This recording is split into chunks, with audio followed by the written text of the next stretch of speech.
13:9 చూడండి. ప్రత్యేకత కొరకు టెస్ట్ పెట్టాడు ముందే, ఎందుకంటే బ్రదర్ ప్రత్యేకతలను పోతాడని తెలుసు. ముందే పెట్టాడు, నువ్వు నా నుంచి ప్రత్యేకించబడతావా అంటే.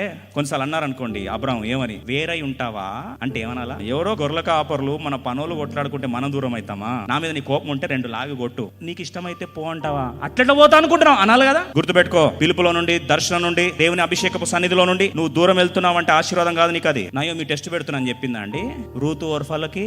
రూతు ఏమని తెలుసా? నీ జనమే నా జనము, నీ దేవుడే నా దేవుడు, మరణం తప్ప ఏది కూడా నన్ను దూరం చేయడానికి వీలు లేదనింది. అన్యురాలు ఏమైంది? ధన్యురాలైంది. చరిత్ర ఏమైంది? మారిపోయింది. That's the life of separation. Ruth ఎందుకని తెలుసా మాట? రూతు మోయాబీరాలు. మోయాబీలు శాపగ్రస్తులు. ఎందుకు వచ్చారో తెలుసా? ఎక్కడి నుంచి వచ్చారు? లోతు నుండి వచ్చారు. మా ముత్తాతలు మూలపితరులు చేసిన తప్పు నేను చేయొద్దని ఆ ఒక అన్యురాలు అనుక్షణం వణికిపోయింది.